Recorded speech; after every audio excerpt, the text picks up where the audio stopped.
Hi guys, this is Jim the Life Coach. I know this episode's supposed to be out for a long time, I know over a month now. So I know some of you guys are, cursing me, saying, where is it? But finally it's here. I think you'll agree that this podcast has been a really good episode or set of episodes. And I know I've been just busy this last month and, trying to find time to actually be in the studio and actually finish the last part off and do this actual intro. So I want to apologize to everybody. But I have been working on a new company called Twice, which is called Together We Are Stronger. And it's all about educational support services where we will be supporting young people and adults to find shortcomings in their education and help them to gain employability skills, leadership skills, and all sorts of stuff that we're going to be doing. So lots of plans within this particular project. So guys, I want to apologize, but I have been busy working hard. But yeah. This is Max's podcast. This is the last episode. And for those of you who are regular listeners, we will be putting up some more episodes for different people I've worked with over the last year. And there will be some poetry coming up soon. So anyway, enough talk from me. This is the GM the Life Coach podcast. And this is Max's story, part 4.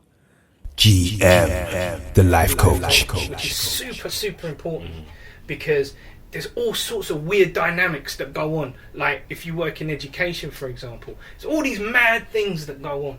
Do you know what I mean? That things that we don't often hear about or know about, but it's not until you're in it then you understand, like, there's a political structure that's going on, there's a hierarchical structure that's going on, and each one of these different structures holds different anxieties. But you don't know about that until you've been on something like a 4-day group conference, because what they do is they say, you're now part of an organisation. They don't tell you what that organisation is, they don't tell you what your role in that organisation is, you've got to figure it out. And you just see people running around like headless chickens, like, what am I? Who am I? Big existential crises going on. It's like, I saw people break down in tears because they did not know what their place was in the world over these 4 days.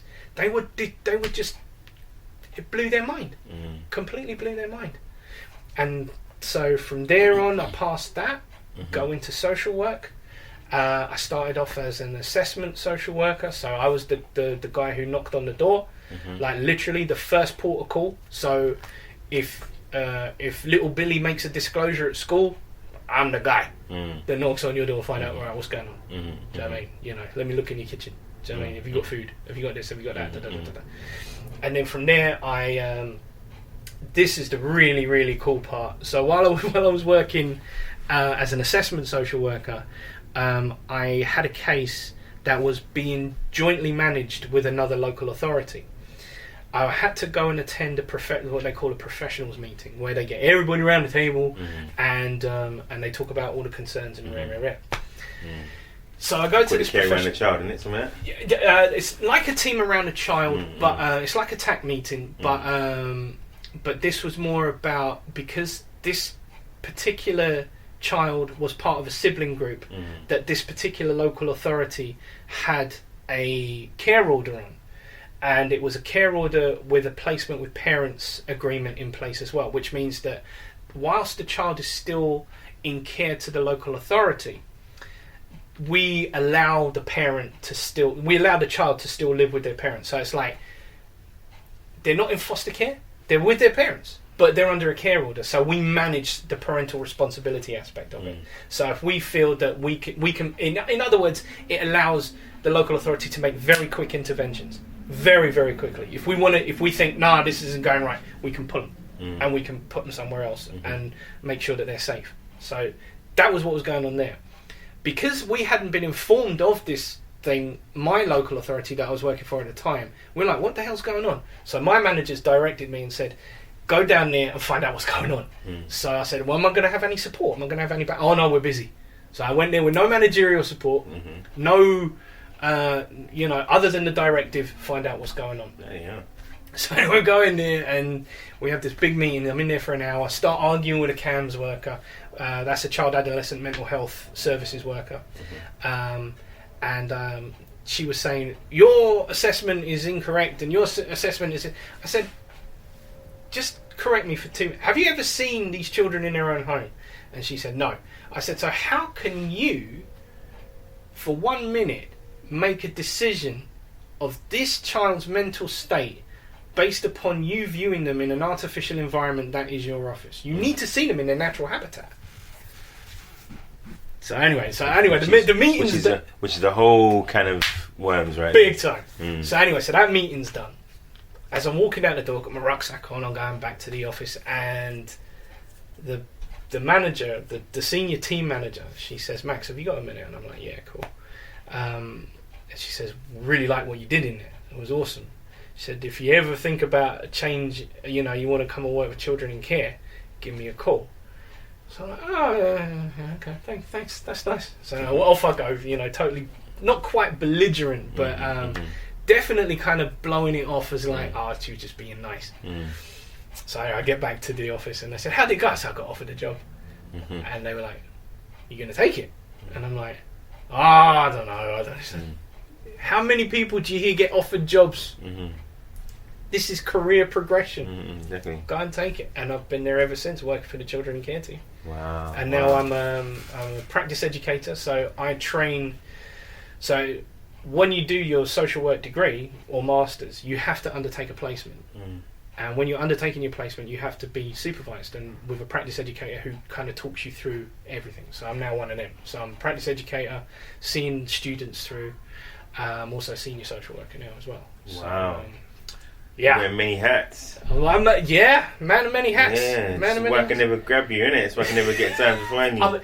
Because I'm always in bloody court. Yeah. If I'm always in court, man, it's a nightmare. Say 5 o'clock. It's not going to be 5 o'clock. It ain't gonna be 5 o'clock, bro. It ain't not. I've got that. I've got that trail on my phone still. It's like, I'm still in court, bro. It's fine. Totally understand. Wow. So this is like, that's a proper mad journey, man. It's a crazy journey, bro. But everything's helped you to get to this point. Absolutely. Everything has helped you. Everything is kind of, you've. I can see the layers. You know what I'm saying? I can see the layers like been stacking. So it's mad. So my life is the crazy onion, as I was. You know what I mean? Yeah. Because it's just something to peel back. It's just like, whoa. Yeah. Do you know what I mean? Yeah. I want to ask you just quickly, please. About your autism. Yeah. So, because we didn't really touch on that. How has it ever been a hindrance to you? Has it ever maybe necessarily when you're older, but maybe when you're younger, was it ever a hindrance? Did you notice it yourself? No, well, I only noticed it in things because I really grew attached to stuff. Do you know what I mean? That's one of the things with autism is you get these little fixations, and I remember. This is so sad. This is just sad. I had these glow in the dark Ghostbuster stickers, right? Okay.